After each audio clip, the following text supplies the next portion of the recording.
सभी भैया बहनों को प्रणाम। इससे पहले वाली क्लास में हमने आसवन विधि के बारे में अध्ययन किया था।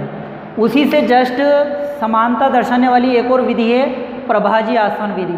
प्रभाजी आसवन विधि के द्वारा भी पदार्थों का क्या किया जाता है, शुद्धिकरण किया जाता है। प्रभाजी आसवन विधि, देखो उससे पहले आपने जब आसवन विधि पढ़ी थी तो उसमें और इसमें क्या डिफरेंस है। आसवन विधि में प्रभाजी स्तंभ का उपयोग नहीं किया गया था, जबकि प्रभाजी आसवन विधि में एक प्रकार का प्रभाजी स्तंभ लगा हुआ है। ठीक है, प्रभाजी स्तंभ का मतलब क्या है, एक कांच की नलिका है जो शीशे के गुटकों से भरी हुई है।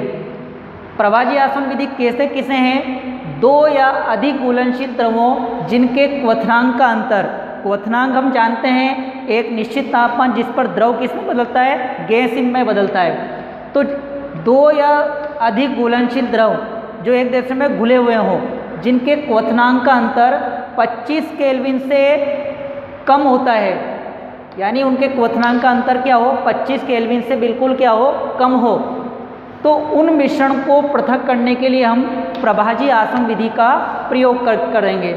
उदाहरण के लिए जैसे वायु से विभिन्न गैसों का पृथक्करण करना, यानी वायु में विभिन्न प्रकार की गैसें मिली होती है, ऑक्सीजन, नाइट्रोजन, आर्गन आदि। इसी प्रकार से पेट्रोलियम उत्पादों से विभिन्न घटकों का पृथक्करण भी इसी विधि के द्वारा किया जाता है। कौन सी विधि के द्वारा, प्रभाजी आसवन विधि के द्वारा। देखो ये प्रभाजी आसवन में तो दो घुलनशील द्रवों का अंतर कितना होना चाहिए, 25 केल्विन से कम अंतर हो।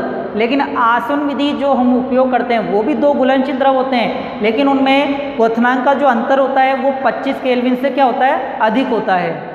जैसे हमने जल और एसीटोन को अलग किया था, वो हमने आसवन विधि से किया था, क्योंकि जल और एसीटोन जो होते हैं उनके क्वथनांक में अधिक अंतर होता है। जबकि अब प्रभाजी आसवन विधि का जो उपयोग कर रहे हैं, इनके क्वथनांक में क्या होगा, बिल्कुल कम अंतर होता है। इसका उपकरण साधारण आसवन विधि के समान ही होता है। इसका जो उपकरण होगा वो बिल्कुल कैसा होगा, आसवन विधि के समान ही। तो इसमें हमें कंफ्यूज नहीं होना है कि वो आसवन विधि और ये दोनों एक जैसी है, इसमें अंतर है थोड़ा। ठीक है, तो इसका उपकरण साधारण आसवन विधि के समान ही है।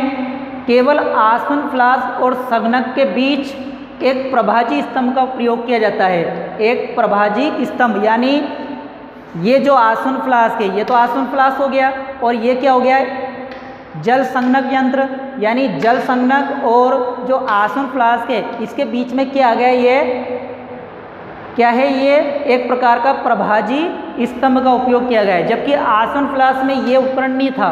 ठीक है, तो इस चीज़ का आपको ध्यान रखना है। साधारण प्रभाजी स्तंभ, अब हम पढ़ रहे हैं कि ये प्रभाजी स्तंभ नली होती क्या है। तो साधारण प्रभाजी स्तंभ एक नली होती है, एक कांच की नली नुमा ये संरचना होती है जो कि शीशे के गुटकों से भरी होती है। इसमें क्या होती है, शीशे की कांच की गोलियां भरी हुई होती हैं। ये गुटके वाष्प को ठंडा और संघनित होने के लिए सतह प्रदान करते हैं। यानी ये जो कांच की गोलियां, इसका कार्य क्या है, इसका कार्य है पहला कि वाष्प को ठंडा करना, क्योंकि जब इस मिश्रण को आप गर्म करोगे तो इसकी भाप जब जाएगी तो ये कांच की गोलियों के मध्य में से होकर गुजरेगी, तो एक प्रकार से वाष्प को क्या कर देगी, ये गोलियां ठंडा करेगी और संघनित होने के लिए सतह भी प्रदान करेगी, यानी एक प्रकार का एरिया प्रदान करती हैं। तो इस प्रकार से ये प्रभाजी आसवन विधि है। अब इसका उपकरण समझते हैं। ये यहाँ पर स्टैंड लगा हुआ है जिसमें एक बर्नर है। बर्नर क्या काम कर रहा है, इस आसवन फ्लास्क को गर्म करने का कार्य कर रहा है, और इस आसवन फ्लास्क के जस्ट ऊपर ये एक कारक है जिसमें ये प्रभाजी स्तंभ नलिका लगी हुई है, और इसके जस्ट ऊपर एक थर्मामीटर है। ये स्टैंड, ये एक जल संघनक यंत्र है जिसमें एक तरफ से ठंडा जल प्रवेश कराते हैं जो वाष्प को क्या करता है, ठंडा करता है, और वाष्प को ठंडा करने के साथ अब जो जल है वो गर्म हो जाता है, और गर्म होकर इस दूसरे मार्ग से बाहर निकलता है, और जो वाष्प ठंडी होती है, ठंडी होकर वो जल में बदलती है और उसको हम एक पात्र में एकत्रित कर लेते हैं। तो इसमें हम कैसे प्रभाजी आसवन विधि से पेट्रोलियम पदार्थों का शुद्धिकरण कर सकते हैं। जैसे जिसका क्वथनांक पहले सबसे कम है, जैसे पेट्रोल है, ठीक है, डीजल है, केरोसिन है, तो ये क्या है, विभिन्न पदार्थों का मिश्रण होता है। तो पहले कौन वाष्पीकृत होगा, पेट्रोल। पेट्रोल की वाष्प बनेगी और इस जो शीशे की कांच की गोलियां हैं इनके रिक्त स्थानों में से निकलेगी, तब तक इसमें जो दूसरे हैं वो मिश्रण गर्म होता रहता है। अब जो पेट्रोल की जो वाष्प है वो आगे इस जल संघनक यंत्र में जाएगी और ठंडे जल के संपर्क में आकर वो वापस लिक्विड में बदलेगा और उसको हम एकत्र कर लेंगे। फिर इसी प्रकार से केरोसिन है वो भी इसी प्रकार से वाष्पीकृत होगा। अब इसमें एक प्रश्न ये आता है कि हम इसको आसवन विधि से अलग क्यों नहीं कर सकते हैं, क्योंकि आसवन विधि से अगर हम अलग करते हैं तो पेट्रोल केरोसिन उनके मध्य में क्वथनांक बिल्कुल कम अंतर है, तो अगर हम उसको गर्म करेंगे तो एक साथ सबकी वाष्प बनेगी और एक साथ सभी वापस संघनित होकर सारा मिश्रण एक साथ ही प्राप्त हो जाएगा। जबकि प्रभाजी आसवन विधि में क्या है, हमने एक प्रभाजी स्तंभ लगा रखा है, जैसे ही हम कोई एक मिश्रण वाष्पित होगा तो वो यहाँ पर अटक जाएगा, ठीक है, इतने में जो दूसरा है वो संघनित होकर हमें प्राप्त हो जाएगा, फिर दूसरा फिर तीसरा, इस प्रकार से उसको रोके रखता है। दूसरे जो पदार्थ की जो वाष्प है, जैसे पेट्रोल है, पेट्रोल की वाष्प बनी, इतने में जो केरोसिन है या डीजल है वो यहीं पर क्या रहेगा, थोड़ी देर रुका रहेगा, क्योंकि वो इनके छेद के अंदर मार्गों से होकर क्या होगा, गुजरेगा। तो इस प्रकार से हम पहले पेट्रोल है, फिर है डीजल है, केरोसिन है, इन सबको हम अलग कर सकते हैं।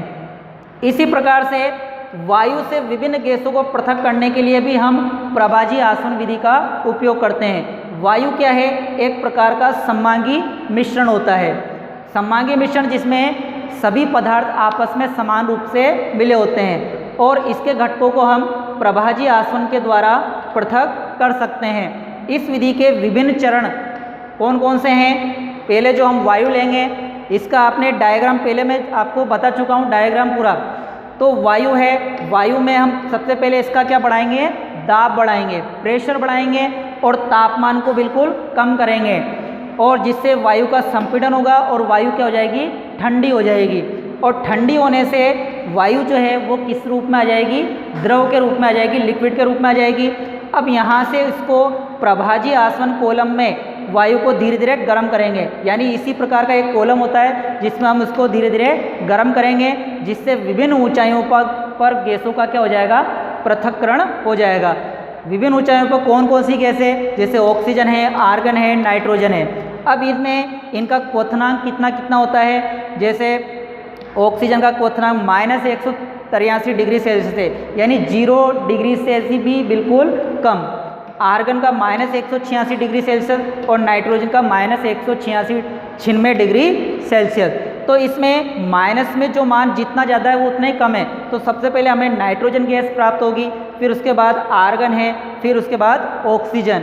और इनमें जो वायु का जो प्रतिशत आयतन है, ऑक्सीजन का 20.9%, आर्गन का 0.9% और नाइट्रोजन का 78.1%। तो इस प्रकार से हम विभिन्न ऊंचाइयों पर गैसों का पृथक्करण कर सकते हैं।